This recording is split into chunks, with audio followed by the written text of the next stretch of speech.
Renato siempre había sido un espectador. En un mundo donde los momentos de la vida de todos podían ser observados como si fueran películas, él era uno de los pocos que se dedicaba a ver las vidas de otros, pero sin tomar parte. Para él, los eventos que ocurrían a su alrededor eran como escenas de una película lejana y distante. Su vida, en cambio, no tenía historia propia. Carecía de guión, de dirección. A través de un dispositivo en su muñeca, Renato podía acceder a la red de vidas.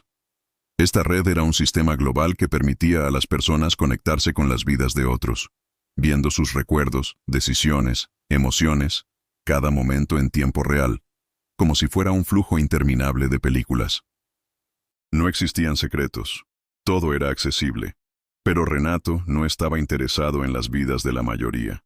Había algo que lo atraía hacia una persona en particular, alguien que no pertenecía al sistema.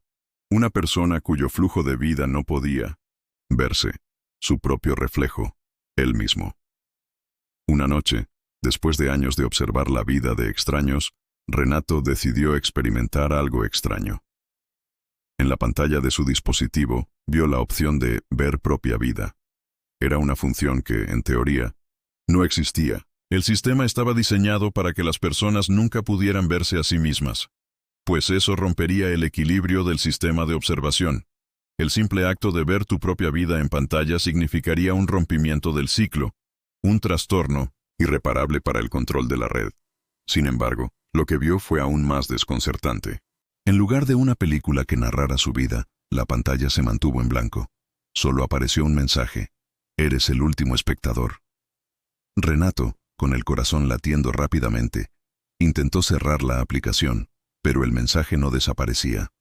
Pasaron horas, y a pesar de sus esfuerzos, la pantalla seguía vacía. El vacío en la pantalla parecía estar relacionado con él, como si algo fundamental se hubiera borrado de su existencia. La incertidumbre comenzó a carcomer su mente. ¿Qué significaba ser el último espectador? ¿Por qué su vida estaba ausente? En los días siguientes, Renato comenzó a notar algo extraño en el mundo que lo rodeaba. Las personas ya no parecían interactuar como antes, como si estuvieran fuera de sincronía con él.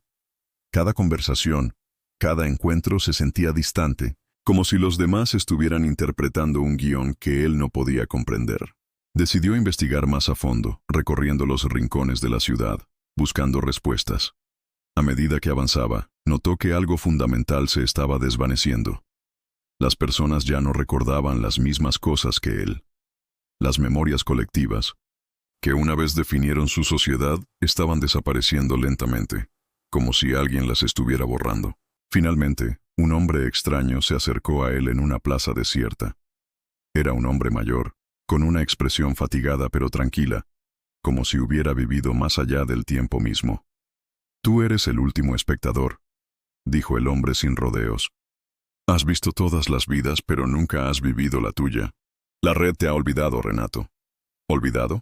¿Qué quieres decir?», preguntó Renato, sintiendo que el suelo se deslizaba bajo sus pies. Cuando la gente comenzó a observar las vidas de otros, perdieron su capacidad de vivir las propias. La red crea una ilusión de conexión, pero en realidad nos está desconectando. Tú, al ser el último espectador, has quedado atrapado en un ciclo. No puedes vivir porque siempre estás observando. Y ahora, las memorias de todos están siendo borradas. Renato frunció el ceño. ¿Borradas? ¿Cómo? Cada vez que alguien elige ver la vida de otra persona, un pedazo de su propia historia se desvanece. Y ahora, el ciclo está alcanzando su fin. La red está colapsando, y aquellos que no han vivido por sí mismos serán los primeros en desaparecer. El hombre le ofreció a Renato un dispositivo antiguo, algo que no pertenecía a la red, un simple reloj de pulsera. Este reloj te permitirá ver lo que nadie más puede ver. Te mostrará tu vida, pero de una manera que no has experimentado nunca. Lo que elijas hacer con él será lo que defina tu existencia. Renato no entendía completamente, pero algo dentro de él sabía que había llegado el momento de hacer una elección. Ya no podía seguir observando las vidas de otros. No podía seguir siendo un espectador. ¿Y si no lo hago?, preguntó, con una mezcla de miedo y determinación. Entonces, serás borrado. Como todos los que han dejado de vivir su vida, con el reloj en sus manos, Renato sintió el peso de su elección. Decidió pulsar el botón en la parte superior, como una especie de activador. Al instante, una oleada de imágenes comenzó a invadir su mente. No eran recuerdos, ni recuerdos prestados de otros. Eran recuerdos suyos, su vida en su forma más cruda y directa. Las personas alrededor de él comenzaron a desvanecerse. Las memorias de todos desapareciendo lentamente, como si las personas ya no existieran. Solo quedaba él, y por primera vez, Renato podía ver su propia vida como si fuera una película. La sensación fue abrumadora. No había guión ni predestinación. Solo había decisiones y consecuencias. Renato había estado mirando hacia afuera todo este tiempo, pero ahora veía hacia adentro. La pantalla en su muñeca comenzó a parpadear una última vez, y luego se apagó por completo. Con una nueva claridad, Renato comprendió lo que debía hacer: dejar de ser un espectador y convertirse en un protagonista de su propia historia. Despertó al mundo, y al hacerlo, restauró la conexión perdida con los demás. No fue el final de la red, sino el comienzo de una nueva forma de vivir. El último espectador ya no estaba atrapado en el ciclo. Ahora, finalmente, podía vivir.